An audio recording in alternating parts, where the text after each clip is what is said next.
Hello students, आज का चलिए हम एक और इम्पॉर्टेंट टॉपिक पढ़ लेते हैं, टाइप ऑफ ओव्यूल्स। ओव्यूल्स को हम हिंदी में बीजांड के प्रकार कहते हैं, मतलब ओव्यूल को हम बीजांड बोलते हैं। अब सबसे पहले ये देख लेते हैं बीजांड होता क्या है। अगर मैं इसे कहूँ अ स्मॉल और इमिटेड या इमेच्योर ओवम, या फिर हम इसे बोल सकते हैं a small body that contain the female germ cell of a plant and develop into seed after fertilisation. यानी कि जो हमारा ओव्यूल है वो एक तरह की स्मॉल बॉडी है जो फीमेल जर्म सेल को क्या करता है, प्लांट में डेवलप करता है। किस चीज़ के बाद? सीड के जो हमारा सीड क्या होता है, जब पूरा फर्टिलाइज हो जाता है उसके बाद। अब आइए, ये होते किस तरह के हैं? मेनली ये 6 तरह के होते हैं। सबसे पहले रज्जु या फिर क्या बोलते हैं, ऑर्थोट्रोपस। दूसरा होता है प्रतीत या एनाट्रोपस। तीसरा होता है अनुप्रस्तावर्त या फिर हेमीट्रोपस या हेमिनोट्रोपस। इसके बाद 4th टाइप होता है अनुप्रस्थ या अथवा एम्फिट्रोपस। जो ये बाद में मैं नाम ले रही हूँ ये इनके इंग्लिश नेम है। इसके बाद इसका 5th टाइप आ जाता है वक्र या कैम्पाइलोट्रोपस। ठीक है, इसके बाद आपका लास्ट टाइप आता है कुंडलित अथवा आपका सर्जिनोट्रोपस। अब इसके छोटे छोटे से हम पॉइंट देख लेते हैं जो आपको समझाने के लिए, या फिर एक बहुत ही इजी वे है आपको समझाने के लिए। रज्जु क्या है? जब आपका बीजांड वृत्त, बीजांड द्वार और भ्रूणकोश तीनों एक ही लाइन में स्ट्रेट होंगे, वो आपका क्या कहलाएगा? रज्जु या ऑर्थोट्रोपस। जब आपका एनोट्रोपस क्या होता है? या तो बीजांड वृत्त, बीजांड द्वार क्या हो गया, किसके साथ होंगे? बीजांडसन के क्लोज आ जाते हैं, तब आपका एनाट्रोपस होता है। एग्जाम्पल चना मटर सेम। और पहले का आपका एग्जाम्पल था पान, काली मिर्च आदि।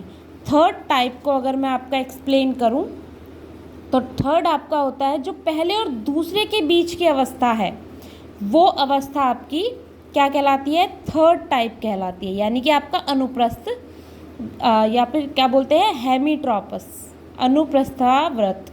ठीक है। और 4th टाइप आपका जो एम्फिट्रोपस होता है वो आपका क्या होता है, जिसमें आपका जो भी आपके लेम्यूनेसी कुल के पौधे होते हैं उनमें आपका ये वाला आपका जो ओव्यूल है वो देखने को मिलता है। वक्र या कैम्पाइलोट्रोपस क्या होता है, जिसमें आपका बीजांड का है, बीजांड द्वार व निभाग तीनों सीधी लाइन में होते हैं, वो क्या कहलाता है? हमारा कैम्पाइलोट्रोपस। इसके बाद आपका 6th जो होता है कुंडलित या फिर सर्जिनोट्रोपस। नाम से ही पता चल जाता है जो ओव्यूल एक बार उल्टा होता है और उसके बाद फिर से सीधा हो जाता है और अपनी स्ट्रक्चर को कंप्लीट करता है, वो आपका कौन सा 6th टाइप का कहलाता है, कुंडलित अथवा सर्जिनोट्रोपस। आइए अब हम इनकी एक एक करके स्ट्रक्चर के बारे में जानते हैं। ये आपकी एक सिंपल स्ट्रक्चर है ओव्यूल की, जिसमें आपके सारे पार्ट्स, चाहे वो आपका सेंट्रल सेल है, एम्ब्रियोसैक है, एग है, हीलियम है, या फिर आपके सेकेंडरी न्यूक्लियस है, वेस्कुलर बंडल्स है, ये सारे पार्ट्स आपको बहुत ही अच्छे से विजिबल हो रहे हैं। अगर आपका ओव्यूल आता है तो आप ये स्ट्रक्चर बिल्कुल आसानी से बना सकते हैं।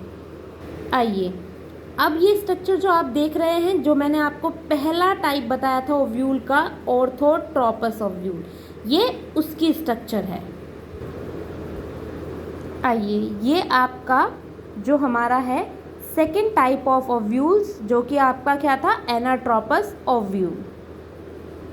आइए स्टूडेंट, ये अब हमारा 3rd टाइप है ओव्यूल्स का, जिसे हम क्या बोलते हैं, हेमीट्रोपस या फिर हेमिनोट्रोपस। इसके बाद हमारा ये आपका 4th पार्ट है, जिसे हम बोलते हैं अपना क्या बोलते हैं, कैम्पाइलोट्रोपस। और ये आपका लास्ट वाला पार्ट है जिसे हम बोलते हैं सर्जिनोट्रोपस। इसमें आपका एक टाइप का ओव्यूल रह गया है जिसे हम बोलते हैं, ये वाला आपका रह गया था 4th टाइप का ओव्यूल आपका बीच में रह गया था, जिसे हम बोलते हैं एम्फिट्रोपस।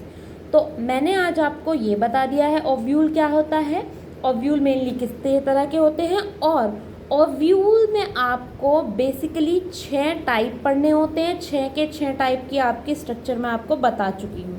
तो ये आपका एक सिंपल सा क्वेश्चन है जो आप बहुत जल्दी तैयार कर सकते हैं।